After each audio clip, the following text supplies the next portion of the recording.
YouTube, bro. Check it out, man. We got a secondary, another one of my sports, wrestling. I love wrestling. Huge wrestling fan. Huge WWE fan. I go back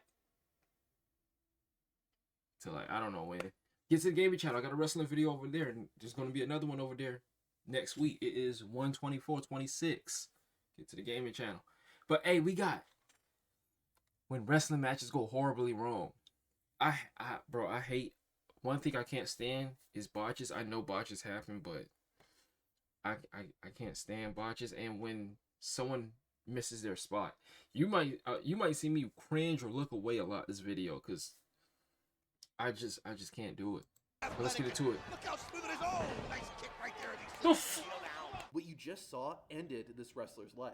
On August 24th, 2005, Chris Candido was competing in a steel cage tag team Y'all match. probably ain't see it. I'm gonna just let him explain it because I literally Less than a minute it caught after me. the bell rang, Candido's right foot got caught on the mat, shattering bones in his lower leg. Chris Candido was unable to stand up and had to be taken out of the match. He underwent immediate surgery, which, while successful, put a huge strain on his body. 4 days after the injury, Candido started to feel ill, and body filled his lungs. By the time he arrived at the hospital, it was too late, and Chris Candido had died at the age of 53. While this next wrestler didn't die, this incident left him completely paralyzed. Hayabusa was a Japanese wrestler widely considered one of the best of all time. He was one of the pioneers of the high-flying, fast-paced style of wrestling, but sadly, this is what would alter his life. In 2001, Hayabusa was competing in what was supposed to be a standard match. After wrestling for about 13 minutes, Hayabusa went for a springboard moonsault. However, he lost his footing and his head slammed violently. The referee, Hayabusa's opponent, and even the fans could tell he didn't land correctly, but didn't realize the severity. Hayabusa's opponent tried to continue the match, but Hayabusa wasn't moving. About a minute after the incident, the match was called off, and Hayabusa was taken out of the arena. The injury cracked 2 of Hayabusa's vertebrae in his neck and left him paralyzed, and he was forced to retire. Sadly, Hayabusa would die about 15 years later due to a cerebral hemorrhage. However, about a year before his death, Hayabusa regained strength in his legs and was able to spend the final months of his life standing and walking on his own. That's While medical fire. staff tended to Hayabusa relatively quickly, this next wrestler wasn't, and it was detrimental to his life.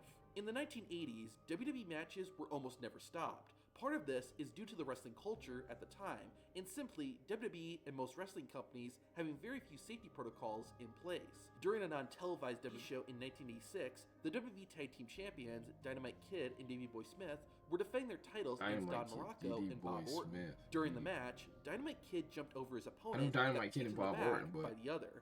While it might appear that the kick is what hurt him, it was actually the jump.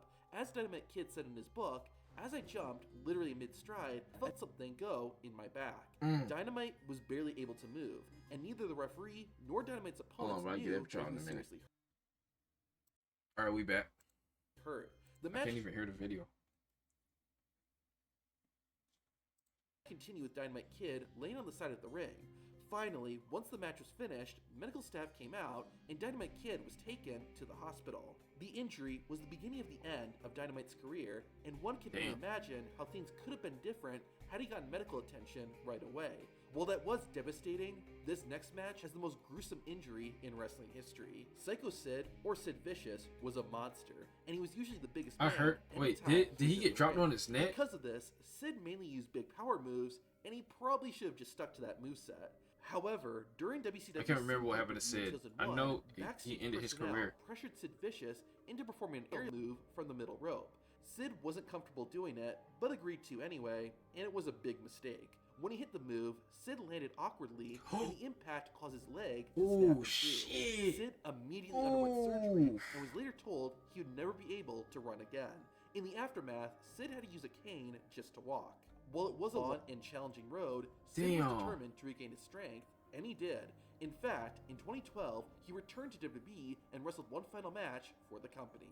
This next incident shows how even if you're not a wrestler, just being in the ring puts you at risk of injury. In late 1989, World Championship Wrestling featured a match between Tommy Rich. I feel like most of these are going to be older videos because now we're more on the safe side because Mike Rotunda. shit back then was not. and what should have been a mundane match This is turned bad. into a disaster. Towards the end of the fight, Rich grabbed Tommy Young and threw him aside. However, Young tripped over Rich's foot, causing his head to smack into the ropes. This was part of the script, and it seemed like everything had gone to plan. However, Young continued to lie motionless, and it slowly became apparent that something was wrong. Yo. So I'm laying there facing the audience, and I remember hearing this like humming, and I didn't feel any. There was no pain because from here down, I didn't feel anything. Damn. It was like I was looking at my body, but I wasn't in it. Backstage personnel eventually realized that Tommy wasn't acting, and the wounded referee was carried out of the ring. Young ended up in surgery that required the doctor to remove his vertebrae. This led to some devastating news. I mean, he told me, he said, you've got to understand, if you get hit there, you could be quadriplegic. You don't have any protection. And that's when I knew right then and there, brother, it's over. Your career is over. Unfortunately, this next clip doesn't have a happy ending either. Daphne never made it to WWE, but she made a name for herself in WCW and later TNA. Her look and personality made her stand out, but two incidents would alter her life. At the Bound for Glory pay-per-view in 2009, Daphne was involved in the Monsters Ball match between Abyss and Mick Foley. Yo, Daphne's Abyss was big moment of crazy. the I used to match rock saw with her Abyss. chokeslammed off the ring and through a barbed wire table. Daphne! Oh my god, no, no! Shit. Daphne's head collided with the floor and gave her a very serious concussion. Making matters worse is that Daphne did not want to do the spot, but was asked to by Mick Foley. Daphne continued to wrestle after this, but would suffer other severe injuries. Ultimately, Yo, she had never the dark quit, side of the but ring? The scars carried from wrestling didn't leave. She felt the effects of her concussion every day, such as bright lights giving her headaches. However, no one would truly know how much pain she was in until it was too late. In September 2021, Daphne went live on her Instagram account where she would say, "I don't want to talk anymore. I want to go to sleep and never wake up." Damn. Fans, family, and fellow wrestlers tried to reach her, but they were too late. Daphne was found dead with a gunshot wound to the chest. Before she ended her life, Daphne requested that her brain be donated to CTE testing. I can't imagine how Owen Hart felt during this match. In 1997, Stone Cold Steve Austin was WWE's fastest rising star. I know about this motherfucker. Because of Motherfucker this, it was test dropped my planned boy for Stone Austin Cold to on his challenge neck. and defeat the Intercontinental Champion Owen Hart at that year's Oh, was it SummerSlam Owen? pay-per-view, which should have I been can't the remember. Was it defining either moment Owen for Steve Austin, or ended with him getting paralyzed. Or While planning Test. the match backstage, Stone Cold suggested that Owen Hart give him a pile driver. Oh, well, it's fucking which Owen. Austin would Bro, then this kick shit was out so of, bad, leading bro. to a It's big so fan bad. reaction. Austin, though, wanted Owen to use the Tombstone pile driver since it was safer. Owen Hart, though, didn't want to use the Undertaker's move and said he was more comfortable using the traditional but more dangerous pile driver. Stone Cold Oh had my just feuded God. with Owen's brother, Bret Hart, who was famous for never injuring any of the wrestlers he worked with. This gave Stone Cold enough confidence to allow Owen Hart to give him a pile driver. Once they were out in the ring, the match was going perfectly. The two had been wrestling for about 15 minutes when it was finally time for the pile driver. Oh, he dropped him on his freaking head, bro. I can't do it. I can't do it, bro. I can't do it. I can't do it. He dropped it on his fucking head. So vulnerable, it kinked, and he just went numb. I knew right there. I said, "There's something wrong."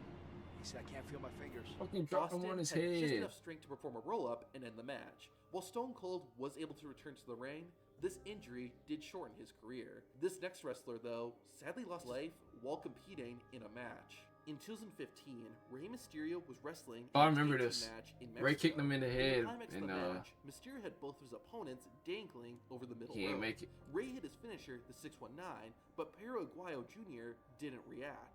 Mysterio broke character to check on Pero, Oh. and backstage personnel soon came out. Never mind. Ray and I the was other wrong. two Wrong wrestlers person. finished the match, but all attention was on Aguayo. The 35-year-old wrestler was rushed to the hospital, where he was sadly pronounced dead. The cause of death was cardiac arrest, which was brought on when he got hit by Rey Mysterio's dropkick. The whiplash after hitting the rope snapped Pero Aguayo Jr.'s neck Damn. and led to death. Rey Mysterio was understandably devastated by this, but Pero's family told him not to feel guilty, and it was in God's hands. Mysterio attended Pero Aguayo Jr.'s funeral, however, he did not wear his mask out of respect.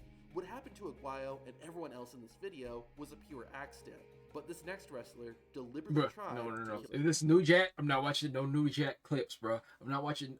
I'm gonna turn my back to In this. November 1996, New Jack was wrestling for ECW. I'm not He listening and to his this. tag team New partner, Jack- Mustafa, New Jack is is a lunatic. This man is a lunatic, bro. I think there's a dark side of the ring on him. I watched it. This man is a lunatic. He's a lunatic, bro. I can't watch it, bro. I'm gonna let you guys watch it. I cannot watch it, bro. I can't listen to it. I can't listen to it. This man is a lunatic. He tried to kill people. He thought wrestling was a freaking murder match. That man is a lunatic. When asked if he was trained, Eric lied and said he was. Listen to it a little bit. Additionally, despite telling everyone he was 21, he was actually only 17. Oh yeah, never mind. This was Due to on his experience and young age, Eric got on New Jack's nerves backstage. The 17-year-old also made the mistake Dark of side of the asking ring. New Jack to cut him open during the match. Nope, I'm done. Finally, Nope, it was nope, time nope, for the nope, match to nope, begin. nope. Before the bell rang, though, New Jack told Devon Dudley to stay on the outside of the ring, and for a very good reason. The match looked more like an assault than a wrestling contest. Mustafa, and especially New Jack, showed Eric, aka Mass Transit, This man did not no care. mercy. He killed The that darkest man. moment No, I'm was when good. New I'm Jack good. cut Eric open with a surgical scalpel. While Eric had agreed to this, New Jack cut too deeply We and done? severed 2 arteries. At this point, Eric Cool's father began screaming, saying he was only 17. Medics rushed into the ring, and Mass Transit had to be placed on a stretcher. Transit did recover, and his family later sued New Jack. Ultimately, Eric Cool's line about his age, experience, and asking to be cut open allowed New Jack to be acquitted. New Jack himself doubled down on what he did and showed no remorse. Then, years later, New Jack would attempt to kill another wrestler. To see what happened and if New Jack was successful, watch the video. Hey man, I knew, dude, my camera's not even focusing anymore. Hold on. There we go.